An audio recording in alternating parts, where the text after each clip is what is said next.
All right, Alexander. You called it. You called it.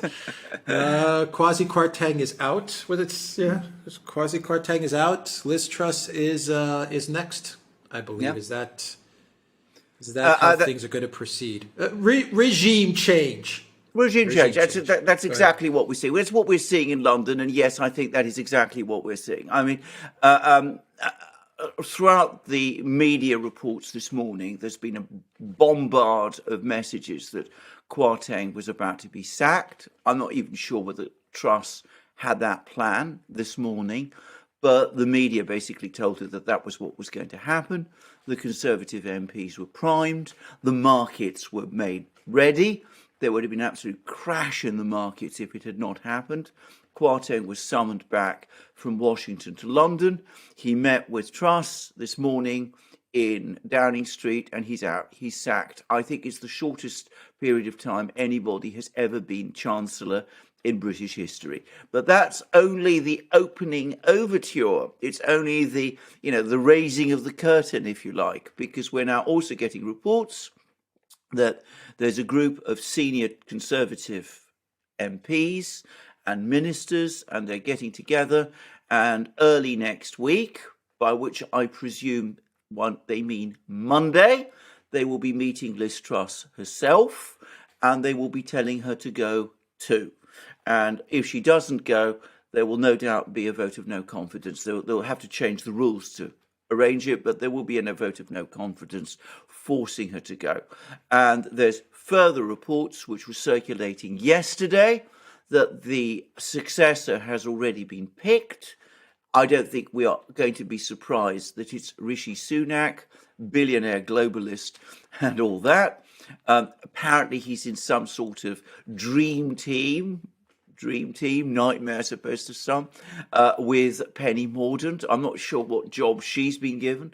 We don't have a deputy leader system here in Britain. But anyway, it looks like the idea is Kwarteng out today, Truss out next week, Sunak takes over, the new Chancellor, some speculation is going to be Saeed Javid, who was another orthodox globalist type, and in effect, total regime change in Britain. And it all started, the event that really made it clear what was happening was what I said at that speech by Andrew Bailey, the governor of the Bank of England, on Monday, when he told the pension funds that they needed to bail out of the gilts market by today. The moment that happened, the whole train of events that we're seeing now basically became unstoppable. Right. Putin must go. We've been hearing that a lot from the collective West. Can we say that this is in due part to the what we like to call the Elensky curse? You know what I mean. Yes, the fact that they went so all in to Ukraine, they lost sight of everything else that mattered. Can we chalk that up to the Elensky curse? Yeah, Draghi, Macron, who else has fallen to the Boris Johnson, all of these people. Is it safe to say that? It's absolutely safe to say that. I mean, to be absolutely clear about it, if it had not been for the Elensky curse, Boris Johnson would probably still be our Prime Minister. It was because Boris Johnson led Britain after, frankly, a very chaotic period of government. I'm not, acquitting Johnson of anything, but the thing that made his position impossible was that he led Britain into this confrontation with Russia over Ukraine, which has triggered a massive economic crisis. Whatever you may think of Liz Truss and Kwarteng, and I've made my views about them very clear. I don't think Liz Truss was remotely fit to become Prime Minister. But I mean, they've tried in their own incompetent, bungled way to try to find some solution to the economic crisis, which is wrecking the Conservative government. And of course, that economic crisis is to an overwhelming extent, greater than people understand, a product of this economic war. Their solution turned out to be no solution. It was completely unacceptable to the markets. And of course, it opened the route for the regime change that the globalist, Europeanist Remainer faction in British politics, the deep state, if you like, have always been keen on. So that's what's happened. Now, Sunak, I say that, Sunak has always been, in theory, a Brexiter, but of course, his loyalties are to big international capital, which is where he comes from. Right. So well, actually, two questions and we could finish the video on these two questions because we talked at length about what was going on in the video we did yesterday, and like I said in the open, you called it, and you went into great detail as to why this is going to happen. But my two questions to wrap up this first part before we get into the next part, which will take place next week, which will probably be the Liz Truss sacking. Yeah.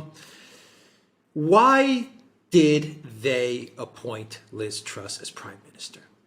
I mean, I know the Conservative Party has a vote and all this stuff, but why did they push Liz Truss if they knew that she was so incompetent? Is it just because she was so hawkish towards Russia? Was that the only thing that got her the job? And to wrap up the video, Alexander, if Rishi Sunak was sitting right in front of you, what would you tell him in order to survive what's about to come his way, which is going to be another regime change in order to get Keir Starmer into 10 Downing Street? What would you tell Rishi Sunak? I know that he would never listen because he's a very Obama-like globalist billionaire figure. That's kind of his persona. I know everything. I'm this globalist, worldly guy like Obama was. And he won't listen. But if he did listen to you, what would you advise him? Yeah, right. First of all, why did Liz Truss become prime minister? I'm afraid you've put your finger exactly on it. Of all the members of the British government, apart from Boris Johnson himself, she was the most hawkish on Ukraine. I mean, she talked about Ukraine incessantly. She went to Moscow. She had that disastrous meeting with Lavrov, which, by the way, should have disqualified her from ever becoming prime minister. But anyway, she went to Moscow. She took on Lavrov and was eaten alive.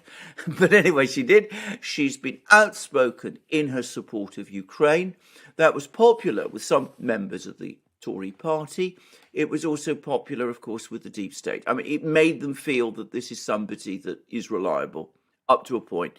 I mean, they disregarded briefly her incompetence because, as I said, they did see her as reliable, as somebody who would hold the position until they could maneuver Keir Starmer into power through the mechanism of an early election. I think that was always the plan, by the way. I think that was always the intention. So I think that was why she got in. I think there was one other factor which is difficult to quantify exactly, but it is the case that during the leadership election, the Conservative leadership election, she got Boris Johnson's backing. Boris did not want Rishi Sunak prime minister because there's bad blood between the two. Boris feels that it was Sunak who engineered his removal. So because of that, and just as a spoiler, Boris backed Truss. And Boris being Boris, it's possible he also did that because he knew that Truss would implode and thought that that would open the way back for him, which it won't, by the way. But it all ultimately comes down to Ukraine. There's no other reason, apart from Ukraine and her stance on Ukraine. I don't think anybody knew anything about Truss at all. I don't think anybody knew what her position was on anything. Remember, she was a Remainer at the time of the Brexit referendum, and then she shifted her position and became a Brexiter. So this is somebody with no very clear positions on any particular matter. People talk about her as an ideologue. I don't think she is one. But on Ukraine, she was reliable. They wanted somebody to back things on Ukraine, and she was the person who came through. What would I tell Sunak? the first thing I would tell Sunak is level with the British people. Now, the point is, and I've said this many times, the situation in the country is very bad, worse than the government, the political class is admitting. And that is creating a growing sense of cynicism and disconnect between the political class and the country. And remember, that's already very wide as it is. So he first has to go on television, tell people in Britain, I know how bad it is, and I'm going to be 100% committed to trying to turn this thing round. And in order to turn this thing round, he needs to do what no other Western leader has done up to now. He's got to talk to Biden. He's got to talk to the European Commission. He's got to talk to Olaf Scholz. He's got to talk to Macron. And he's got to say to them, this is where it ends. This crisis over Ukraine is destroying the West. It's destroying the collective West. Britain can't take it, nor can you. We've got to find some way out. And here, this is the one thing about Sunak that I am going to say in his favour. Now, please don't people misunderstand me. I'm no fan of Sunak at all. I think he's a sinister, manipulative, intriguing globalist. I mean, he's not my type of person in any way. But amongst members of the British government, he's one of the ones who's talked least about Ukraine. He's never shown any real enthusiasm for this conflict. He's shown some understanding of the gravity of the economic problems. So perhaps, just possibly, given the fact that, he's been maneuvered into power in this way, basically to try and get Britain out of the crisis that it's in, so as to steady the ship in some way. At least that's what the Conservatives hope for. Perhaps, just possibly, he might understand that. And if he goes out and talks to Conservative MPs and to members of the Conservative Party, he can impress upon them that for their own survival as a party, they have to change course on Ukraine. Now, whether he's prepared to do that, where he'd be willing to listen to that advice, whether he's able to listen to that advice, even if he understands it and accepts it, whether, the deep state would let him do that, that's an entirely different question. But that is the advice I would give him. And the first thing he's got to do, the very first thing he's got to do is he's got to talk to Biden and Yellen and tell them this oil price cap idea is stupid. Britain is not supporting it. We are not going to blow up the Lloyd's insurance market trying to do something that can't be done, which will only make the oil crisis worse, and which will discredit the London insurance market for shipping and for tankers and for the transportation of oil. So that's the first thing he needs to do. Right. Okay. I think we can leave it there, Alexander. I think we can. I mentioned Obama because there are a lot of comparisons between Sunak and Obama, these globalist, neoliberal, very smooth talking, very charismatic type of characters. And I was listening to you as you were explaining, Sunak's position on, or his lack of taking a bellicose position on Russia and Ukraine. And I just thought to myself, Obama was awful as a president, but he had one saving grace. When it came to foreign policy, as bad as he was, as many wars as he started, he never escalated vis-a-vis Russia. Even in Syria, when they were talking about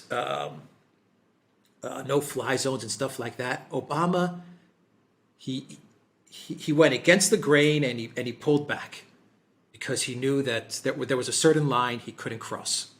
It would lead to a catastrophe. He did understand that, and I'm also not condoning Obama in any sense at all. I mean, the guy was, I think, was an awful president.